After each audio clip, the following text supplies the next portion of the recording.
ठाकुर जी दूसरे के घरन में जाके चोरी करने लगे। ऐसा ऊधम, ऐसा उत्पात पूरे गोकुल में, महाराज नाक में दम है गयो।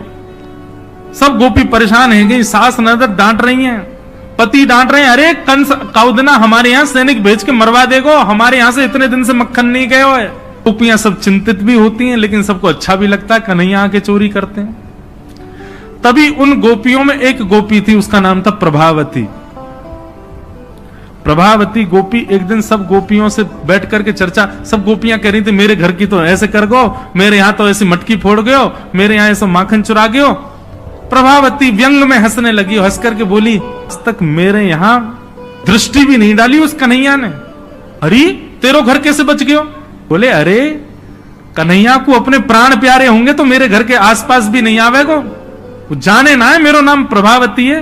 अब ये बात गोपी कह रही थी सब सखियों से, इतने में ही वहीं एक बालक था, वो ठाकुर जी का मित्र था। वो ठाकुर जी के पास दौड़ो दौड़ो गए, वो लाला, एक गोपी है प्रभावती वाने यूं कहिए, लाला को अपने प्राण प्यारे होंगे तो आवेगो मेरे यहां चोरी करवे, मेरे यहां आई ना सके, प्राण प्यारे यही मारे ना आवे।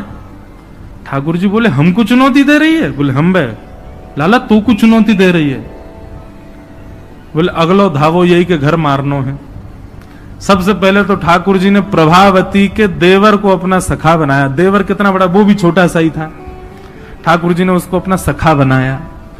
सखा बना करके उसको बेला फुसला करके बढ़िया उसको बढ़िया मक्खन वक्खन खवा के अपने पक्ष में कर लिया। ठाकुर जी बोले ए सुन, तेरी भाभी प्रभावती एक दिन चुनौती दे रही कि कन्हैया मेरे यहां चोरी करके दिखाया।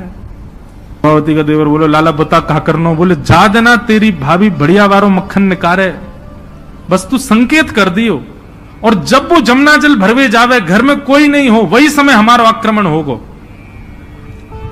ठीक है। प्रभावती ने एक दिन बढ़िया मक्खन निकारो, और महाराज मक्खन निकाल करके छीके पर टांगो, और वो बालक ने देख लिया, दौड़ करके ठाकुर जी के पास बोले आज भाभी ने मक्खन निकालो, आज ही चलो लाला। बोला हाँ आज चलेंगे। प्रभावती यमुना जल भरने के लिए गई।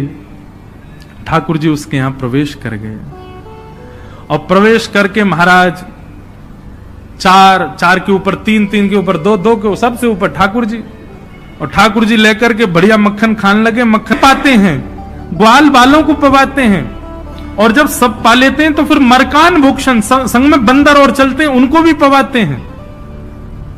लेकिन प्रभावती के यहां इतना मक्खन था, ठाकुर जी का भी पेट भर गया, ग्वाल बालों का भी भर गया, और सब बंदरों का भी पेट भर गया, लेकिन मक्खन अभी पूरा नहीं हुआ, खत्म नहीं हुआ।